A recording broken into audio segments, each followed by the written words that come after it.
Nearly 2 decades in the sports broadcast game, and what a ride it's been. Interviews with the 42nd President Bill Clinton, to Lakers legends Kobe Bryant and the NBA's all-time leading scorer Kareem Abdul-Jabbar, to name a few. I've been blessed to cover and tell some amazing stories, but there were so many more I didn't get to tell. Thanks for tuning in to another edition of Untold Truths with Telly. I'm pleased to be joined by two-time All-Star and 10-year Major League vet Jonathan Lucroy. Luke, what's going on, man? How you doing? Doing great, Telly. Thanks for having me. Just got done working out, so I'm a little beat, but excited to do this and talk to you a little bit. Haven't talked to you in a while, and good seeing you. Now, before this pandemic, the baseball season was going to start with kind of a black cloud over it with the whole Houston Astros scandal going on. And if this didn't happen, do you feel like that storyline and that theme would have sort of been hovering over baseball for the entire season? Definitely. I mean, this is there was a very difficult situation for us during that whole deal. Just because, I was in that division for 3 years, and, I understand exactly what those guys were doing. And it's from a, I was catching, and it was crazy. And, I'm sure the Astros aren't happy about the pandemic and people being sick and all that, but the fact that they've kind of been their stories kind of been pushed to the back burner in light of baseball being being essentially prolonged for a while, pushed back. They're not unhappy about that. I mean, they're definitely sooner or later they're gonna have to face some music. So we'll see. Yeah, and your former teammate with the Brewers as well as the A's, Mike Fiers, was kind of the centerpiece of this story. But, I mean, I know you all had a close relationship and probably still do. And when you look back on even just the hesitation and how it even came out, because I know we have spoken before, and just how it even came out wasn't even designed for it to come out. But, I mean, just take us through that. So we were in Oakland, and this is in 2018, and we were playing the Astros in Houston, and we had a pitcher's meet. We had just traded for him from the Tigers, and so we were making a playoff run. And he comes in, and we played in the minor leagues together. We were in AAA together, so I've known him for a long time, and also in Milwaukee. And so we sat down to the meeting. We're going to line up, and one of the first things he said was, "Hey guys, we need to change the signs up. These guys, they steal signs." And I looked at him and I'm like, "Yeah, we know they do that." He goes, "No, you don't understand. Like, they get them like every pitch." I looked at him and I was like, "Okay, I was like, okay." He goes, "No, you need to change them like every pitch." And I was like, "Okay, if you need to change signs every single pitch, like that's hard to do. Number one, for catchers and pitchers to do. You got to be extremely locked in and have guys that can handle that." And and that there's to make it necessary to change a sign every pitch, there's got to be something really nefarious going on. And so after the meeting, I grabbed him. I'm like, "Hey, why do I need to change every pitch?" And he goes, No, I'm not. I can't really get into it." And I looked at him. I said, "Fiers, tell me what's going on, okay?" And so I was actually the first guy for him to tell about all this stuff. And he grabbed me. He's like, "This is what's going on. They're banging on trash cans. They're using a program to steal signs, to break the codes of the catchers. They have a video camera in there, and they're knocking on trash cans and all this stuff." And I was like, it blew my mind. I could not believe it.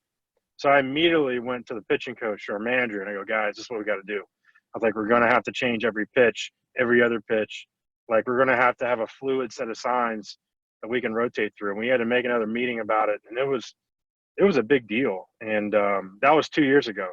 That was in 2018 that we knew about that. So, we didn't leak it to the media, nothing like that. We try to just combat it on the field, because you can't really do anything about it unless someone like Fiers came out in public and said something.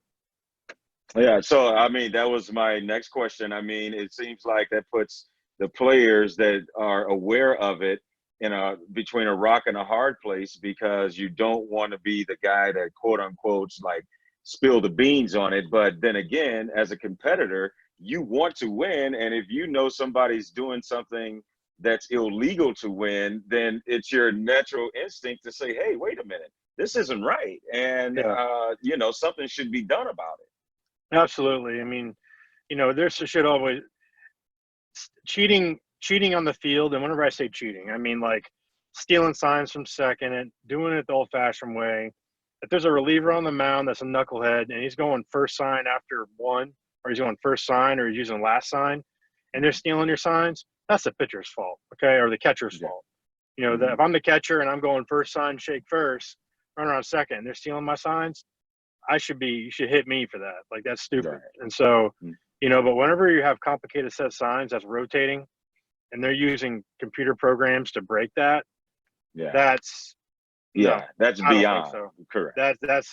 That's I mean, for me, that's akin to using steroids on the field. Mhm. And Yeah. not only for me, like there's a lot of guys that believe that. So you can't. I think the Astros guys know this. I hope they know it. They can't cheat out their fellow players like that. They can't do that. Like you cannot cheat your fellow players out of the game like that. You can't do it. That's not right. You're getting guys released. You're getting guys sent down. Whatever. These guys have families. They have children they're taking care of. You cannot do that. Play the game fair and square. Play the game right. Play it fair and square. If you win, you win. If you lose, you lose. Let's all go home and sleep at night and play the next day. Like this isn't life or death here. Okay, this is a competitive game on the field that needs to be played the right way with class and dignity, because we all as players deserve that, especially from each other. Do you feel like the penalty fit the crime? I actually, it was a lot worse than I thought it was. I called that they were going to lose some draft picks, which they did. I don't know how that's going to work now with the whole Corona thing, but anyway, but with the GM being fired, I don't know that was an ownership decision, but the GM was fired, and then the manager was fired. I think that as players, I don't know. That's something that we would need to discuss amongst ourselves. I'm a big like clubhouse police. I'm a big like police each other type believer. I don't think that. I think that the players should take care of it as players amongst themselves. I haven't gotten that far with what we're going to do about that, but it's I've thought about it, but I don't know if I want to get into that right now. Yeah. Oh, that's fine. But it's you got look. You do steroids, you cheat, you get caught, you get suspended. And 80 games or whatever it is, how it moves up. But you're punished. And the fact is that this year, no one's going to be booing the Astros, and the fans in the stand, no one's going to be booing them, because there's not going to be anybody there. Yeah. I'll tell you what, when they play other teams, there's going to be some words being had. I guarantee it. There'll be some words across the field. There'll be words. And honestly, there needs to be words. There needs to be.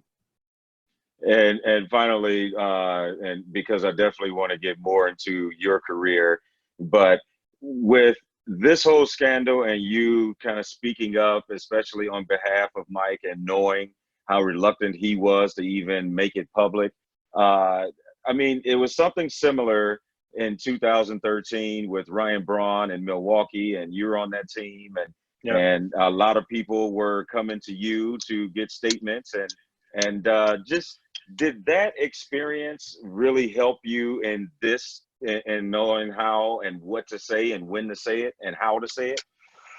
Yeah, I mean, that experience was unique because of everything that happened. I mean, you guys all know. I mean, there was a press conference deal, and it was a whole year after he was caught, and it was just a lot of stuff. I was a mess, and I remember after the game that he came out and he accepted the suspension, is what he said. But we were actually coincidentally playing the Astros, and so we lost that game. We came in. I think we got our butts kicked. We came in, and there was about 50 reporters around my locker, and you were probably one of them. Thank you very much for that, wearing me out. But never wore you out, man. But yeah, there's a bunch of around my locker, and they're asking me all these crazy questions, and it was my second full year in the big leagues, and it was a little overwhelming, and I didn't know how to answer it. That kind of helped me now for now. I mean, I think you can tell the truth in the right way, and and I'm telling the truth. I think the truth is always the best option, and in whatever situation you're in. And like I said, it's I'm glad all that's over with, and I think eventually it'll all come back around where, I'm hoping that the Astros, they do show some remorse, and I'm really hoping that they understand how bad what they did affected other players. I mean, I'm not worried about the fans as much because they're not on the field, but like on the field, the players themselves. I mean, it's a brotherhood, man. Like, yeah. I've been so fortunate and blessed to be in this league almost 10 years, and it's really, really hard to play baseball that long in this league. I mean, this league is unbelievably talented. The players, a level of play that you got to play at to be able to stay in this league a long time. Just the percentages that it takes. It's a percentage. I mean, it's so minute. I mean, it's like winning the lottery for you to be able to play in the big leagues, and then they go out and do that kind of thing. Like I said, I treat that as you were doing steroids, and it's kind of the same thing to me. I mean, you're cheating your fellow players out of competing, out of winning, and out of money, out of championships. And I don't care what you say. It's whenever you're up there facing 98 and you know what's coming, it's a big difference. It's a big difference. It is. And I don't care what they say. Oh, I can know what's coming up. No, you're telling me Hank Aaron don't know what's coming? He ain't gonna rake. You telling me all those guys, like, come on. Exactly. Like, the best hitters ever wish they knew what was coming.